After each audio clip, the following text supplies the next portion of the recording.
1985 एक 22 साल की लड़की ने व्हाइट साड़ी में झरने के नीचे खड़े होकर पूरे हिंदुस्तान का दिल धड़का दिया था। राज कपूर की खोज मंदाकिनी।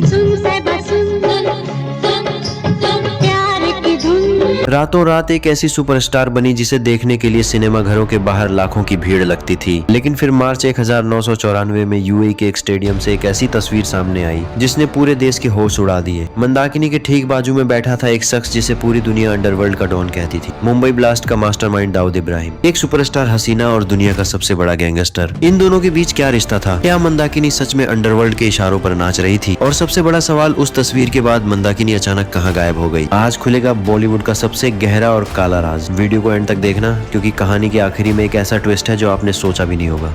अपनी गंगा को मैली मत होने देना।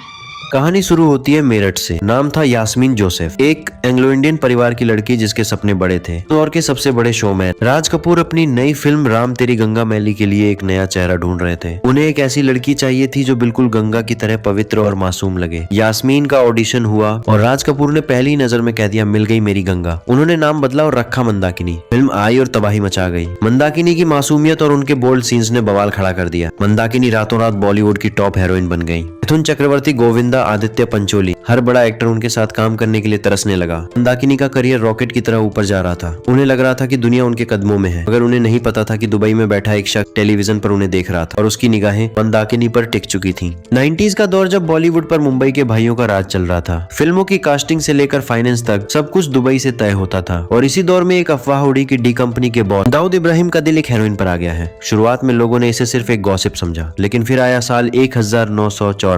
शारजाह में इंडिया पाकिस्तान का क्रिकेट मैच चल रहा था। वीआईपी केबिन में दाऊद इब्राहिम चश्मा लगाए बैठा था और उसके ठीक बगल में बैठी थी मंदाकिनी। दोनों हंसते हुए बात कर रहे थे जैसे पुराने दोस्त हों। जैसे ही यह फोटो मीडिया में आई, पूरे देश में भूचाल आ गया। पुलिस, इंटेलिजेंस एजेंसियां और मीडिया सब मंदाकिनी के पीछे पड़ गए। सवाल उठने लगे, क्या मंदाकिनी दाऊद की गर्लफ्रेंड है? क्या डी कंपनी के पैसे से मंदाकिनी को फिल्में मिल रही थी? मंदाकिनी ने सफाई दी। उन्होंने कहा, मेरा दाऊद से कोई चक्कर नहीं है। मैं सिर्फ एक धार्मिक फंक्शन के लिए दुबई गई थी और वहाँ एक सेलेब के नाते मिली थी। लेकिन दोस्तों, जनता और पुलिस को इस बात पर यकीन नहीं था। इस एक तस्वीर ने मंदाकिनी का करियर हमेशा के लिए खत्म कर दिया। डायरेक्टर्स ने उनसे किनारा कर लिया। कोई उन्हें अपनी फिल्म में लेने का खतरा नहीं उठाना चाहता था। 1996 में उनकी आखिरी फिल्म आई जोरदार, जो कब आई और कब गई किसी को पता नहीं चला। असली सस्पेंस अब शुरू होता है। मंदाकिनी पर सर्विलांस बढ़ गई थी। मुंबई पुलिस ने उनसे घंटों तक पूछताछ की। हर कोई जानना चाहता था कि क्या मंदाकिनी के पास अंडरवर्ल्ड का कोई काला राज है। मंदाकिनी डर गई थी। उन्हें लग रहा था कि उनका करियर ही नहीं, उनकी जान भी खतरे में है। और फिर मंदाकिनी अचानक गायब हो गई। ना वो किसी फिल्म में दिखी, ना किसी पार्टी में, ना मीडिया में। ऐसा लगा जैसे जमीन खा गई या आसमान निगल गया। अफवाहें उड़ने लगी कि वो दुबई भाग गई हैं या उन्हें कहीं छुपा दिया गया है। मंदाकिनी एक ऐसी पहेली बन गई जिसका जवाब किसी के पास नहीं था।